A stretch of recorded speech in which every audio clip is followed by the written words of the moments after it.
रीवा के दोनों कोरोना मरीजों को किया गया आइसोलेटेड।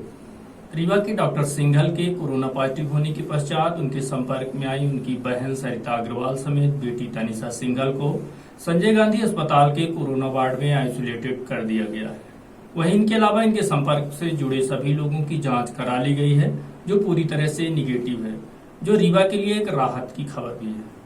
साथ ही अस्पताल में भर्ती दोनों कोरोना मरीजों की स्थिति बेहतर है, जिनका वरिष्ठ चिकित्सकों की देखरेख में इलाज किया जा रहा है।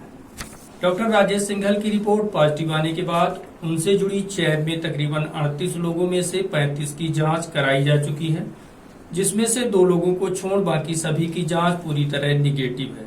इनके अलावा अभी तक उनमें से 2 लोग यूपी में हैं, जिनकी वहीं जांच कराई जाएगी। साथ ही एक और व्यक्ति है जिनका कहना है कि वह डॉक्टर सिंघल के संपर्क में नहीं थे। इनके अलावा जो 14 लोगों की जांच दोबारा कराई गई थी वह भी निगेटिव आई है, जो रीवा के लिए बड़ी राहत देने वाली खबर है।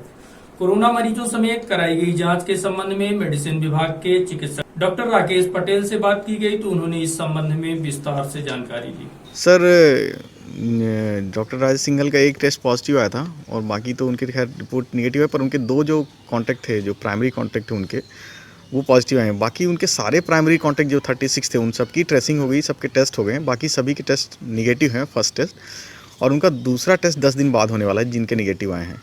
और जो प्राइमरी जिनके पॉजिटिव आ गए 2 टेस्ट, उनकी सिस्टर और उनके बच्ची के, उनका अगला टेस्ट 14 डेज़ बाद होगा। उन 2 लोगों को हॉस्पिटल में अपने यहाँ संजय गांधी में रखा गया है। वो स्वस्थ हैं पूरी तरह से, उन्हें किसी तरह की तकलीफ नहीं है, उन्हें कोई भी सिम्टम्स नहीं है, उन्हें कोई माइल्ड सिम्टम्स भी नहीं है, वो अच्छे हैं। और उनके जो सेकेंडरी कॉन्टैक्ट्स हैं उनकी ट्रेसिंग भी हो गई है, तो वो सबको होम क्वारंटाइन कर दिया गया है। और जहाँ तक अभी तक किसी भी कॉन्टैक्ट्स को, प्राइमरी या सेकेंडरी, किसी को भी कोई सिम्टम्स नहीं है, तो हम उम्मीद करते हैं कि जल्दी सभी की रिकवरी हो जाएगी। वैसे मतलब ऐसे केसेस में 80 to 90% केसेस में बहुत ही ईजिली रिकवरी हो जाती है, कहीं कोई कॉम्प्लिकेशन नहीं होते हैं। तो हम उम्मीद कर रहे हैं कि जल्दी हम लोग इस प्रॉब्लम से भी निजात पाएँ। रीवा फिर से हो सकता है आफ्टर 14 डेज़ या 21 डेज़ ग्रीन जोन में आ जाएगा। हम ऐसी उम्मीद कर रहे हैं। उनको जानकारी मिली है जी, पैनिक में है एक मतलब क्या है कि एक थोड़ा सा लोग, मतलब ये प्रॉब्लम ये ज़रूर है कि इन्फेक्टिव तो है, एक दूसरे से फैल रही है, लेकिन इतना पैनिक होने की ज़रूरत नहीं है। सबसे अच्छी बात क्या इस वायरस में है कि 80 to 85% पेशेंट्स को कुछ भी नहीं होता, इवन कई को तो पता ही नहीं चलता, मतलब कि आपको कुछ है भी।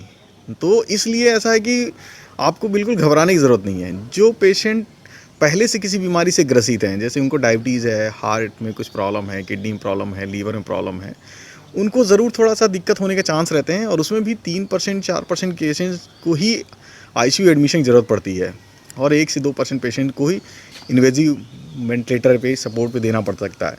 तो ऐसे लोगों की संख्या बहुत ही कम है, और वो भी मतलब तब है जब मतलब हम ऐसा प्रिकॉशन नहीं रखें। तो मुझे लगता है लोगों को पैनिक होने की बिल्कुल ज़रूरत नहीं है, क्योंकि वायरस में अच्छी बात यह है कि वायरस कहीं से उड़ के नहीं आ सकता। आप जब तक उसके पास नहीं जाओगे वायरस के पास, वायरस अपने आप नहीं आएगा। So you have to be in home. अगर आप अपने घर में रह रहे हैं, आप किसी से कांटेक्ट नहीं कर रहे हैं, नेसेसरी आप तफरी नहीं करने जाते हैं, है ना, कम से कम चीज़ें खरीदने मार्केट निकलते हैं, बहुत ही आवश्यक चीज़ों के लिए ही आप आउटिंग करते हैं, तो मुझे नहीं लगता कि जल्दी आपको परेशान होने की ज़रूरत है। और निश्चित तौर पर आप जल्दी रीवा को बेहतर फिर से मुझे लगता है ग्रीन जोन में हम आ जाएंगे, तो आप ज़्यादा परेशान होने की लोगों को ज़रूरत नहीं है। हाँ, थोड़ा प्रिकॉशन ज़रूर रखना है, क्योंकि 2 केस पॉजिटिव आ गए हैं, लेकिन ये भी हमें पता चूँकि वो कांटेक्ट के ही थे, तो वही पॉजिटिव हैं। अदर कोई, आप ये भी देख लीजिए कि जो कांटेक्ट नहीं है वैसे कोई पॉजिटिव नहीं है। तो ये बात तो तय हो गई है कि वायरस अपने आप नहीं आएगा। अगर आप अपनी 4 दीवारी के अंदर हैं तो वायरस आपके अंदर तो बिल्कुल ही नहीं आ सकता। सो अगर हर आदमी ऐसा रहेगा तो मुझे नहीं लगता कि वायरस फैलेगा।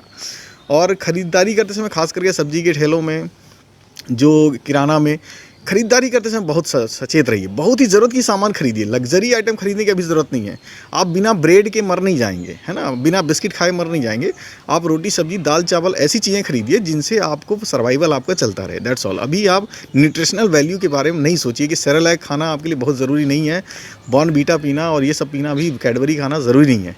आपके लिए रोटी सब्जी दाल चावल इस प्राइमरी नीड है, वो आवश्यक है, उतना आप इकट्ठा कर लें। एक बार जब जाएँ किराना खरीदने तो आप कोशिश करें कि 1 महीने के लिए आप राशन खरीद लें, दैट्स ऑल। तो हमें, मुझे लगता है इस तरह से हम ज़्यादा अपने आप को सेव कर पाएंगे। और पैनिक होने की तो कोई ज़रूरत ही नहीं है। मैंने बताया कि वायरस में ऐसा कोई मॉर्टेलिटी नहीं है बहुत ज़्यादा।